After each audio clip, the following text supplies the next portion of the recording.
This is the Practical Homeopathy Podcast, episode number 115. Joette Calabrese here, folks. I'm happy that you've joined me for my podcast today. You're in for a treat. From my virtual classroom, I'm privileged to see how homeopathy is transforming lives all over the globe. Their successes inspire me. They're glorious and powerful, and I can't keep their triumphs a secret.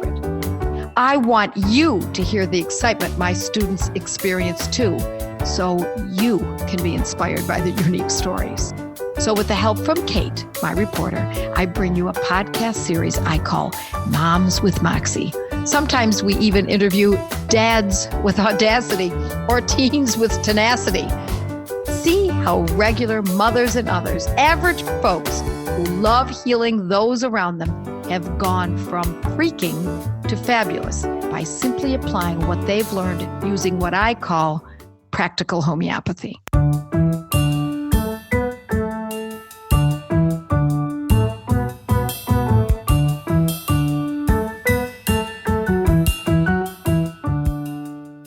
Hi, this is Kate, and I want to welcome you back to the Practical Homeopathy Podcast.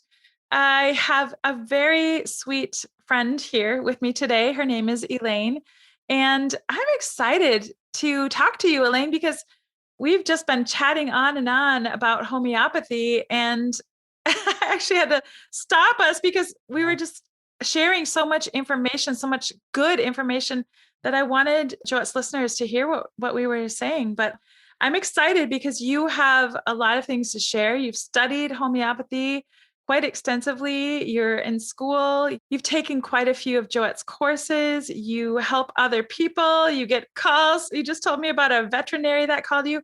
So you have a lot to share, and I'm just thrilled to welcome you to the podcast, Elaine. Thank you for having me, Kate. I'm really excited to be here. Yeah. Okay. So tell us about your background. Well, my background is I am actually a college instructor, nutritionist. I mostly teach nutrition. Sometimes I teach a drug course for the criminal justice students. I love my job. I love working with older, college age as opposed to young kids. I have two grown daughters. One seriously believes in homeopathy. One is torn, not sure. So that's a little bit about me. I've dabbled in homeopathy years and years ago when my kids were really little, but I really only knew a little bit about arnica, calendula, oscillococcinum. That's kind of about my limit. I believed in it, but I really didn't know where to go. Didn't even know how to find a homeopath if I'd wanted to. Right. You were telling me about the tubes, and all you knew was you pick up a homeopathic medicine and what it says to use it for on the tube. I remember Thuya because Thuya it is so common today to hearing about it. But I remember picking up Thuya and going, warts. Okay, I don't have warts. So I put it back on the shelf. And there was only one thing on each tube. And now, of course, we know each remedy takes care of multiple things, but they can only put like one thing on the tube. But I was kind of confused by that. So I really left it alone. And they didn't have all these wonderful books that they have today. Right. So many resources. In fact, we were just comparing materia medicas and repertories and having fun reading the introduction to those. So if you own a materia medica or a repertory, I want to encourage you, even the Banerjee protocol book, go to the beginning and read, because there's a lot of extra information that you can learn in those books. Just a wealth of information. So definitely start at the beginning. So let's talk about how you found Joette and what you've done with homeopathy, kind of your progression throughout the years since you've learned that it's more than just what it says on that little tube. I guess it really, the hardcore stuff started 4 or 5 years ago when my asthma got really bad, kind of peaked. And I had 2 really bad asthma attacks. It scared me. So I went to my regular doctor and she wanted to put me on 2 different inhalers and 1 or 2 different pills, mostly steroid based. And I was very upset. I didn't have a problem with the emergency inhaler, but I did not want to put steroids in my body. I just said, there's got to be another way. And her comment to me was, no, this asthma is a chronic condition. You have to learn how to live with it and how to treat it. There is no cure for it. So I kind of left there thinking, I'll find a way. So it started about that same time. I started doing a lot of research, a lot of digging. I actually did start taking a couple remedies on my own. And then I bumped across Joette's website and kind of started reading a lot of her blogs and listening to her podcasts, and fell in love with her take on homeopathy, and decided to become a client. So it took me a while because I fill out the paperwork and think about it, right? And I finally sent the paperwork in about a couple of years ago, and I did meet with her as a client, and it really did help me. I think I was on the right track. Even she told me I was definitely on the right track. It helped me come up with other remedies and some other problems that I was dealing with, like migraines, and that's about it. I didn't really have a lot of health issues, but the asthma and the migraines were very, dare I say, frustrating. The asthma was very scary to me. Right. So do you still have the asthma? It is, I would say 95% gone. Okay. Or better. Occasionally I have and I think it's part of it. There's some allergies. I have the spring allergies, which I think is what triggered some of the asthma or spasms. But to be honest, some of the remedies I have taken have really helped those. Mostly SOS. I take Cali Carb, which has been wonderful when I have any kind of wheezing. So what you're saying is Cali Carbonicum, and what potency do you use? Cali Carbonicum 200 will pretty much stop a wheezing attack right in the middle of it. It just stops. It's really interesting, fascinating. Every time I take it, I go, how long is this going to take? And I'm surprised every time it takes like 30 seconds, maybe a minute. Wow. And then I often have a lot of clearing of my throat and mucus production due to allergies. And the Ipecac 30C, literally within 1 to 2 minutes, will clear my throat and everything will calm down. It'll pretty much dissipate, go away. Wow. That's great. I think a lot of people have problems with that. I don't know if there's just more allergies going on, in the world or what, but it seems like a pretty common problem. Yeah, there's so many people. I was what they call age onset asthma. I didn't have it my whole life. Mm-hmm. So when I developed it probably 10 years ago, maybe 15 years ago, I just used the emergency inhaler once or twice when I'd have a cold, but then it would go away. Mm-hmm. And then I had these 2 asthma attacks. I knew something else was brewing. I think it was just culminating the combination of allergies with the asthma, and all of a sudden, and my age, probably getting a little older, So you've consulted with Joette. You've taken many of her courses. In fact, I think you said you own how many courses? I think I have 6 now. 6. Okay. Not counting Gateway 1 and 2, which I actually started with the Gateway 1. I ran the class myself. I got just about 5 friends of mine and myself, and we had a ball with it. And I was going to do the Gateway 2. And when we saw you had a class online, and we thought, let's not wait, let's take the class with Kate. So we actually all took the Gateway 2 with you. And I had already purchased the skin class. So I was kind of working on the skin class while doing the Gateway 2. And I really enjoyed the skin class. And then the next one was the allergic. And then the pain class. I really wanted to take a live class with Joette just to see if it was different, right? It was really good information. Yeah. I have a few others. I haven't finished all of them. The Survivalist is one of my favorites. I'm about a third of the way through that one. So like I said, I have 6 of those done. I plan on doing all of them, but it takes time. Yeah. And you're busy. You're also going to school for homeopathy. Yeah. The nice part is it's part-time, so you can go part-time because I still work full-time, but it's very interesting. So in doing that and taking Joette's classes, it's pretty much my free time. Right. Is homeopathy. So looking back, Elaine, how you started and the classes and consulting and going to school, maybe give us some advice. Looking back, what would you do, or what would you recommend that people do? Because you've gone through a lot of trial and error. You've done so many different things. Tell us what you think would be helpful. That's a good question, because had I known, I think my solo research was good because I was really getting into some good stuff and some good books. But had I known, I really would have started with the Gateway classes. right away because I learned so much basic information that I already had, but I had it from 10 different sources. Everything was in Gateway 1 and 2. And I would tell anybody do that first. Also, I think the Facebook Lives and the podcasts are wonderful. I would tell everybody to be part of those. If you want to go a little bit deeper, I belong to the Mighty Members, Joette's Mighty Members. That's kind of fun, a little more detailed, a little more depth than the Facebook Lives. But I would start there. And then when you really want to delve in, take one of Joette's courses. I did it kind of backwards. Yeah. And then if you're interested in pursuing, education, maybe from there, you would say? Yeah, absolutely.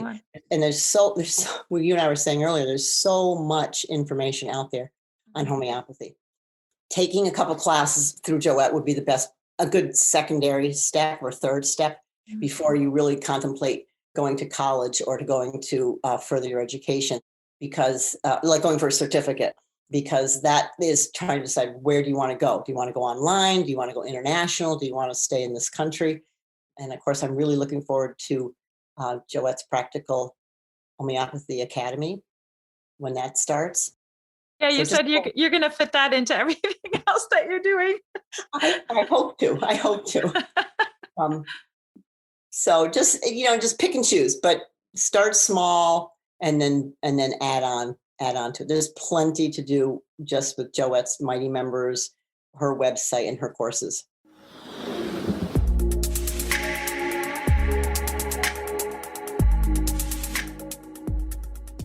So let's get into some of the nuts and bolts of how you've used all these medicines that you've learned about over the years. Tell us some stories. Okay. Well, I guess I could start with some of my cat and dog stories. I have 2 dogs and 2 cats, and I kind of started with them. Your own kids or your own animals, or you're kind of like guinea pigs. But I've saved so much money not going to the emergency clinic for my animals. My cats are interesting. Cats can't throw up or get sick because they can get dehydrated really easily, whereas dogs, it's not that big a deal. My cats, on occasion, about twice a year, they will throw up.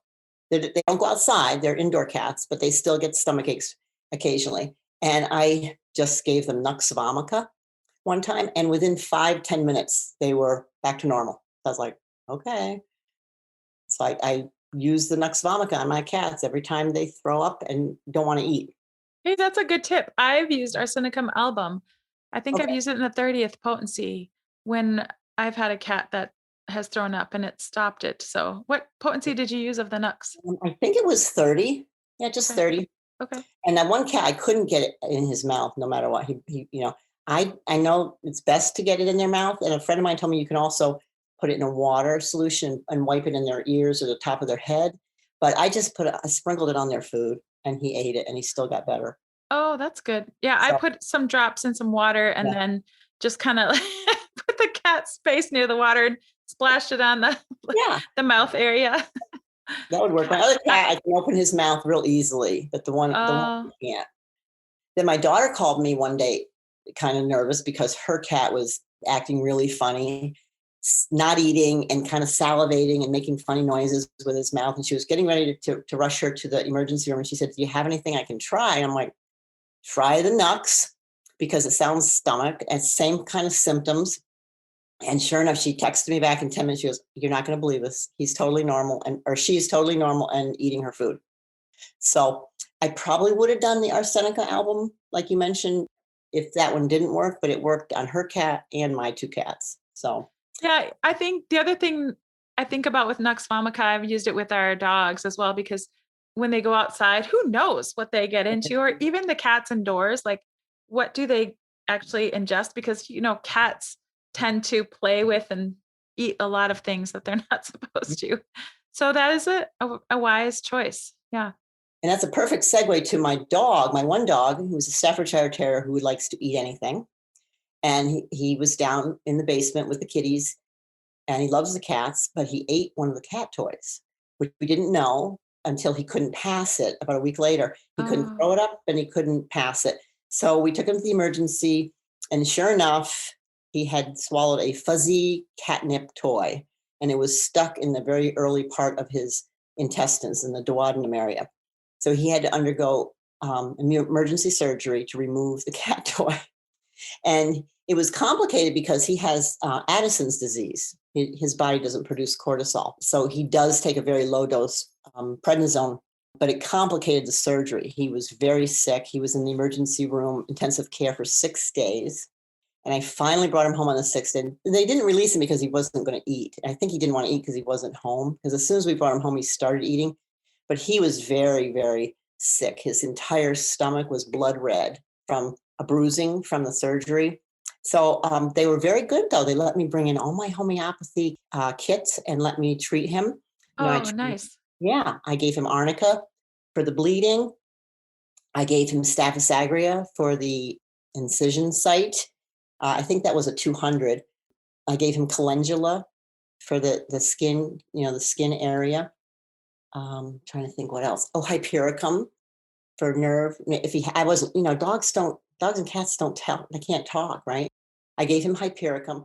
I do think they helped. He was stable. He just wasn't allowed to come home because he wasn't eating. But the 6th day we brought him home and he would eat small amounts. I really do believe that the remedies helped him stay stable while he was in the intensive care hospital. So that was a really scary thing. Yeah. The chiropractor that takes care of, she does people and dogs. She had a cat who seemed to have some issues and asked the cat's owner if she would like to talk to me and my friend, because we were both in homeopathy school. And, we're not homeopaths, but we are learning, would we want to talk to her about her kitty? So we met with her and we talked with her, and her cat was afraid of everything, hiding everywhere, picked on by the other cat. So we talked about it. We repertorized it, meaning we looked in the repertory and tried to look up just the same as an animal is a person, right? We looked up fear, hiding, afraid. And we basically came up with Aconite 30, 1 dose, and to try that. And we asked her to have Thuya 30 on hand because he came to her as a 3-month-old kitty, having had like multiple vaccinations, pretty much all done in the same day. So we didn't know if he was having leftover reactions from that. But the Aconite worked so beautifully, she stopped there and didn't go to the Thuya. And I said, call me if you have any questions. We'll proceed if he's backtracking or becoming afraid again. Yeah. So that was kind of fun. Oh, that's great. Yeah. Let's see. My daughter has a dog who gets pneumonia. She has some health issues and she gets pneumonia very easily. So we gave her the pneumonia protocol, which was really Kelly carbonicum and antimonium tart. And I'm not sure, I want to say 200 each. And within 2 days, her pneumonia was under control and not coughing. So she uses that probably once or twice a year and she can tell because of her breathing with allergies. It will get very, very raspy and mucousy. So she will use the pneumonia protocol for her dog. The only other animal one, I had a friend whose kitty cat, no, I'm sorry, it was her dog who had a very bad bladder UTI, bladder infection. And we thought she sounded more like Meterinum, which is a nosode for UTIs, and one dose, and the dog went to sleep. And oh my gosh. I know. We were surprised. The next day she was totally fine. And she was going to the bathroom every 15 minutes for about 6 hours. Wow. Before the Meterinum. Wow. Yeah. Wow. So that was like a shocker. I know. I feel like when I've used homeopathy with animals, they've responded so quickly. Yeah. And so people who talk about homeopathy being a placebo and it's the placebo effect, they clearly haven't seen homeopathy work with animals. Right. There's no babies and animals. There's no placebo. Right. Exactly.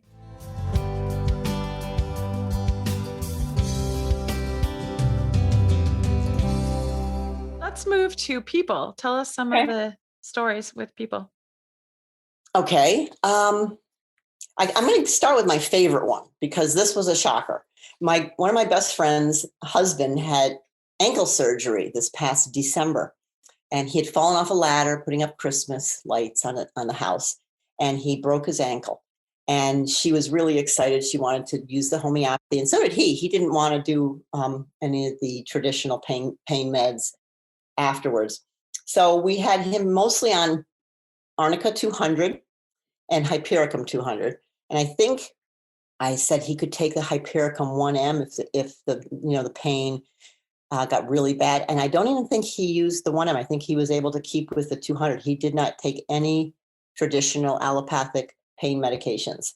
We also gave him Staphysagria and Calendula. And I believe they were also in 200s. The Calendula might have been 30C for skin health and the incision, and Calc Phos for the bone because he had splintered, he actually broke the bone. Symphytum and Calc Phos. And we think the Symphytum was the magic. He went to the doctor 2 weeks later. He was in a boot, but he had to have the boot on one of those carts because he couldn't put any weight on it at all.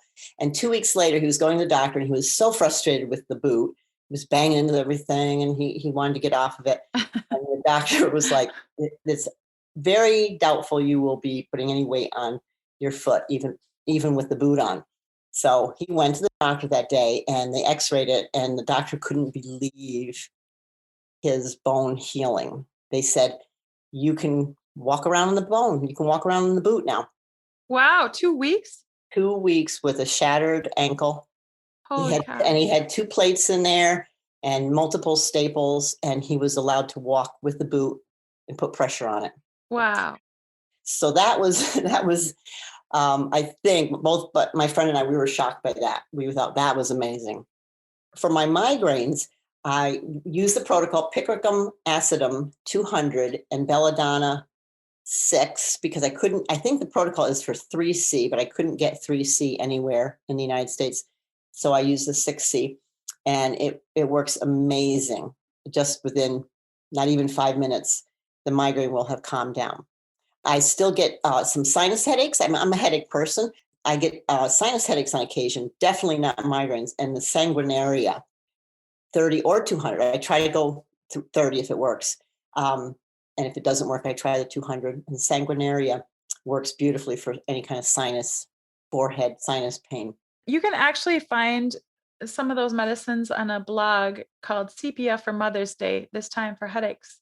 And well, that was in 2016 that blog was posted, but that I know has the picric acid, yes, with the belladonna on there. So if you want to look up and you need some other ideas, Joette writes about sanguinaria as well on that blog. So if you have headaches, you might want to check that blog out.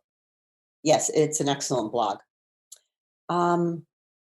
Okay, I have 2 different friends one friend has a chronic problem with cysts and boils, pimples, I guess they're all pretty related. And I had one friend who had an emergency cyst from a headgear that she was wearing where she teaches exercise classes. And they sterilize it, but she's like, I don't know if somebody forgot to one day. She said, I have no idea. And she was going away the next day on vacation to Mexico. And she was frantic because she didn't have time to go to the doctors. And she's like, is there anything I can take with me? And so I suggested that she take the protocol, which is, I sent her to Joette's blog, Double Boil and Trouble, and to use the protocol for cysts or boils. And it's Hepar Sulf and Belladonna. And she actually emailed me the next day from Mexico and said it was almost gone after 2 doses. So she stayed on it for a few more days. But after 2 doses, it was almost gone. Now, my other friend who has the chronic cysts, she said it works within 3 to 4 days. And it probably happens 2 or 3 times a year. But every time it works. And she thinks that the time in between the cysts occurring is getting longer each time. And I told her that's one of the hallmarks, that it's probably rooting out the problem in that she's having it less often. Right. Yep. So that's something you look for, is how often the problem occurs or how long it lasts. And the intensity of the pain. Yep. Those are what we call the 3 magic markers. Yes, the magic markers. How could I forget that? I knew that. Right. That's in the Gateway study guide. Yes, exactly. Mhm. That's why I love going through the Gateway book. Yeah. Occasionally. I have 3 really short, easy, acute problems that happen to me. And they're my stories I tell friends when I'm trying to get them interested in homeopathy. But I had a wasp sting. I know this has happened to many people. I picked up the hose last summer and a wasp was on the handle and just a horrible sting. There was no stinger in my hand, but it was immediately red, swollen, a big bump. So I thought, well, I'm going to experiment on myself, right? So I took the Apis 30, just 30, because I had it handy. And I literally counted to 20. And the redness was almost gone and the pain was gone. And about 5 minutes later, I had no swelling, no redness, nothing. So Wow. That's I was fast. like, okay, fast. My other fun one was my dog slammed my finger, running full force, slammed my finger, the first joint, on the corner of a wall. And it was, you know, how you get a bruise, a very bad bruise. It was immediately turning purple, swollen. And anybody who knows me, I have my nails done. I thought, oh God, I'm going to not only lose my nail, I'm going to lose, you know, part of my finger. And I took the arnica.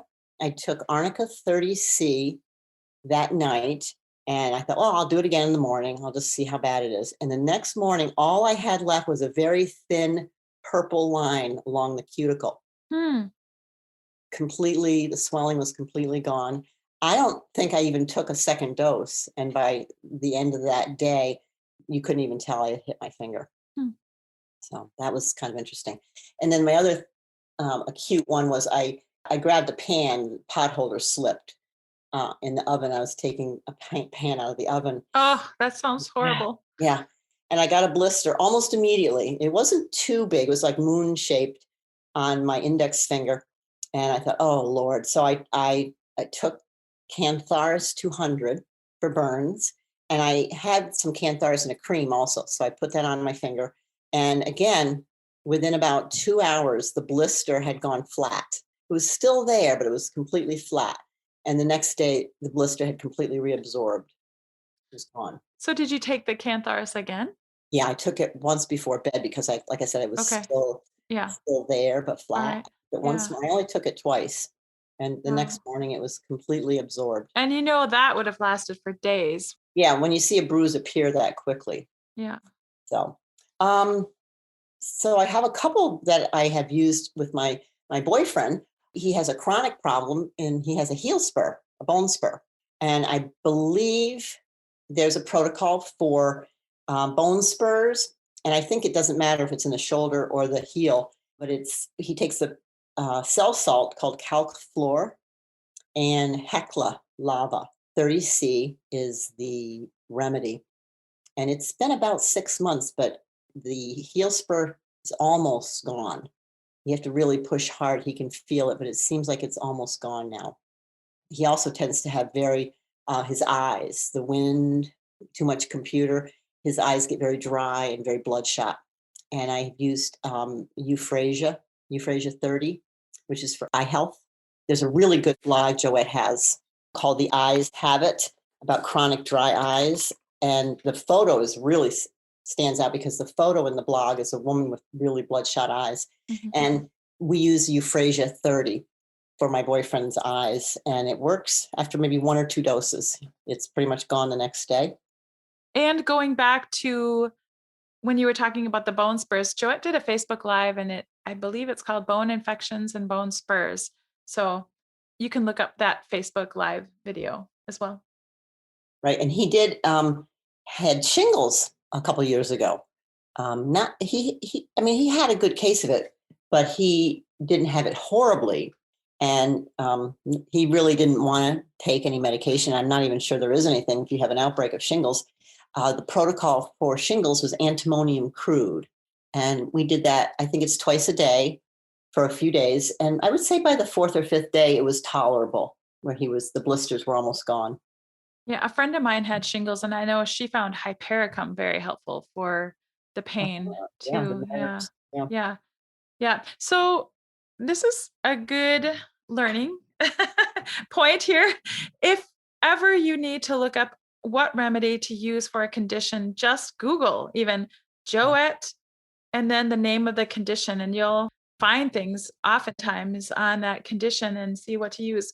In our Gateway study group last night, we were just talking about this because people were asking, well, what would we use for this? Or what would we use for this? And we just said, just go and Google it. Right. So it's good to learn to use Joette's name and then Google, and you'll often find the information that you need. I do that all the time because I want to share. I want to just not tell somebody what to take. I want them to read about it. So I look it up for them if they can't find it, but if they can find it on their own. If not, I'm looking it up all the time and sending them the actual link. That's great. That whole thing about teaching a person to fish. Right. Because then you can tell them, just Google Joette Calabrese, or even just Joette. Her name is so unique that you can often just Google Joette. Yeah, exactly. And it almost always pops up. There's usually 2 or 3 different things that will pop up. And I look at all of them to see which one is the easiest to understand or the most recent one that she's written. Right.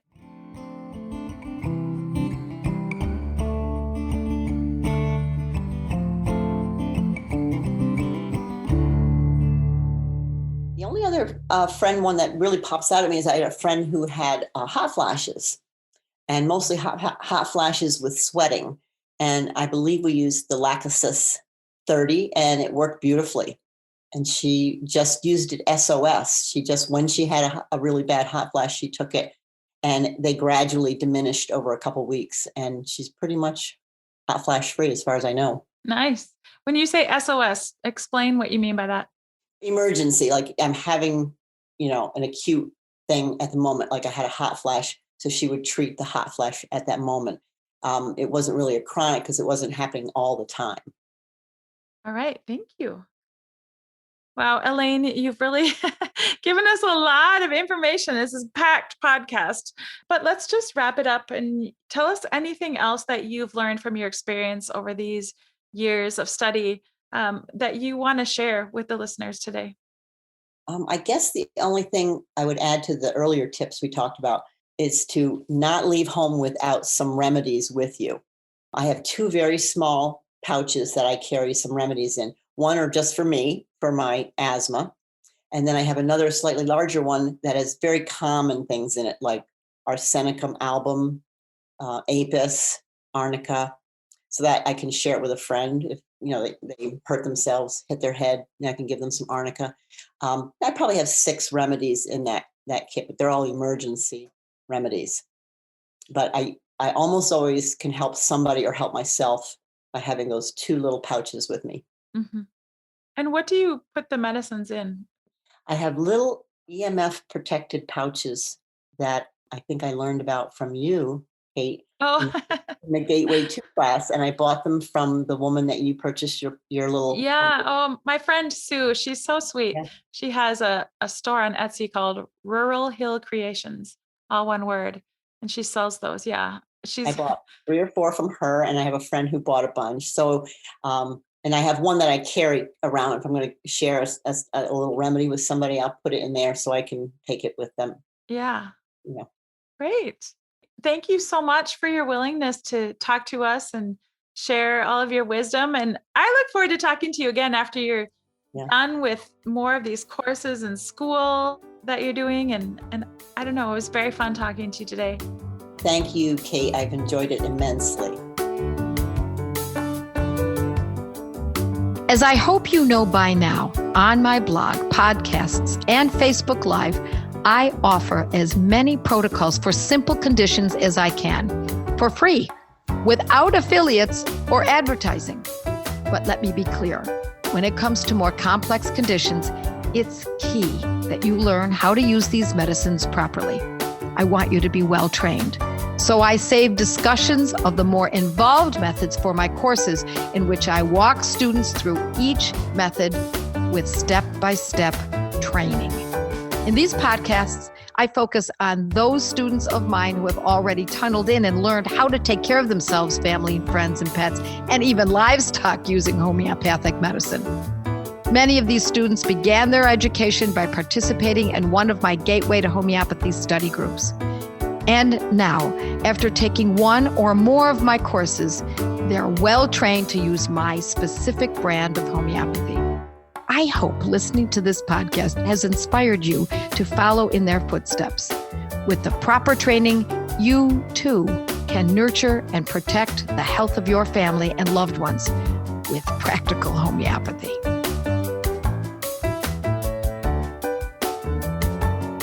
You just listened to a podcast from practicalhomeopathy.com, where nationally certified homeopath, public speaker, and author Joette Calabrese shares her passion for helping families stay strong through homeopathy. Joette's podcasts are available on Apple Podcasts, iTunes, Google Play, Blueberry, Pandora, Stitcher, TuneIn, Spotify, and iHeartRadio. Thank you for listening to this podcast with Joette Calabrese. To learn more and find out if homeopathy is a good fit for your health strategy, visit practicalhomeopathy.com.